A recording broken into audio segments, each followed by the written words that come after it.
If your business has been impacted negatively by COVID, then you need to know the types of relief available to you. In this video, we will discuss SBA Express Bridge Loans. Let's jump in.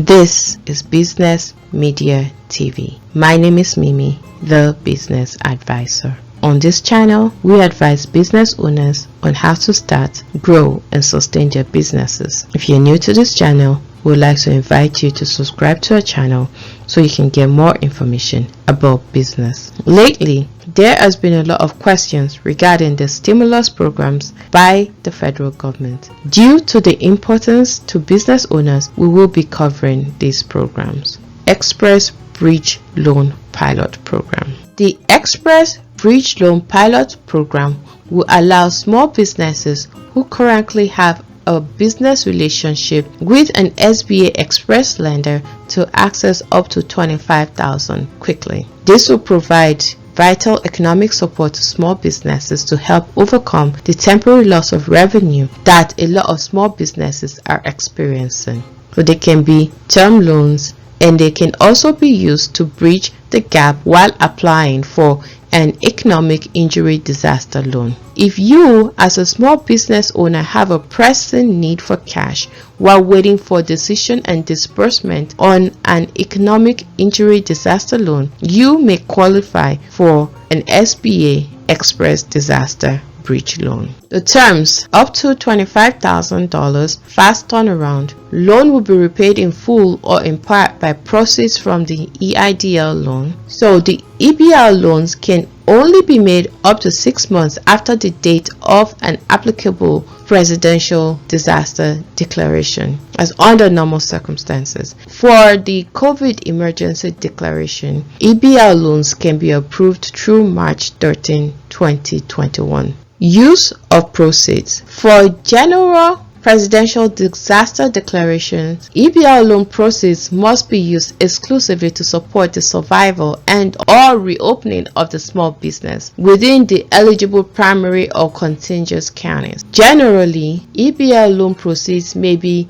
disbursed as working capital or for specific disaster-related purposes, such as the purchase of generators, repair or replacement of disaster-damaged equipment or inventory, making repairs to the business premises. But for COVID, EBL loan proceeds must be disbursed as working capital, nothing else. If you've been getting value from this video, please like this video and subscribe to our channel. What lenders are authorized to make EBL loans? For a lender to be able to process EBL loans, they have to have a valid SBA Form 2424 Supplemental Loan Guarantee Agreement SBA Express Program in effect as of the date of the disaster. For COVID emergency declaration, March 13, 2020. SBA lenders may only make EBL loans to eligible small businesses with which the lender had an existing banking relationship on or before the date of the disaster. Relationship with any of the SBA Express lenders affiliate will not satisfy the requirement of an existing banking relationship. So this is the website that lists the 100 most active SBA 7A lenders as of June 30, 2020, and the results are updated quarterly. It shows their lending volume, so it's not a conclusive list. So again, just scroll through to see if your bank is amongst them, because remember, for this you have to have a relationship with a bank. So these are the top 100. If you don't see your bank on this list, you may want to call your bank and ask them if they are part of the SBA 7A. list. What small businesses are eligible for regular presidential disaster declarations? Small businesses that were located as of the date of the applicable disaster in the primary counties that were declared disaster areas. For COVID, it will be small businesses located in any state, territory, and the District of Columbia that may have been adversely impacted by the COVID-19 emergency. So normally, if there was a disaster in New York and the president declared an emergency for New York, then only small businesses in New York would have been able to qualify. But because COVID has been declared for the whole of America, any small business can actually have access to it. The eligibility guidelines are: it must be an operating business except for loans to eligible passive companies, be organized for profit, so non-profits cannot take advantage of this loan.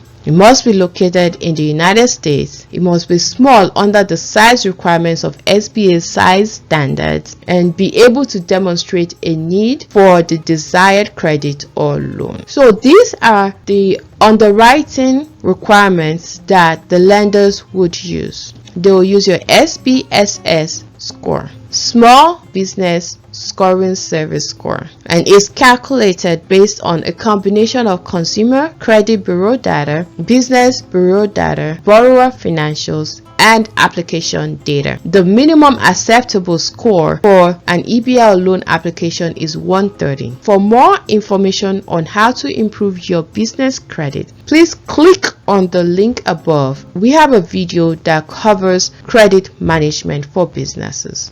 They also use your personal credit score. The personal credit score or scores must be satisfactory under the lender's standards for its similarly sized non-SBA guaranteed commercial loans. It will vary from bank to bank. The IRS tax transcript or equivalent. This is to verify the existence of that business as of the day the disaster commenced, and it's also confirming that the EBL applicant has filed required tax returns. If the business was in operation prior to the disaster but not long enough to have been required to file a tax return, your lender will require more documentation to verify the existence of the business. Existing banking relationship. As discussed earlier, the lender must have an existing banking relationship with the business applicant as of the date of the applicable disaster. So get in touch with your bank and find out if you meet the requirements for this loan. Thank you very much for watching. We'll see you in our next video.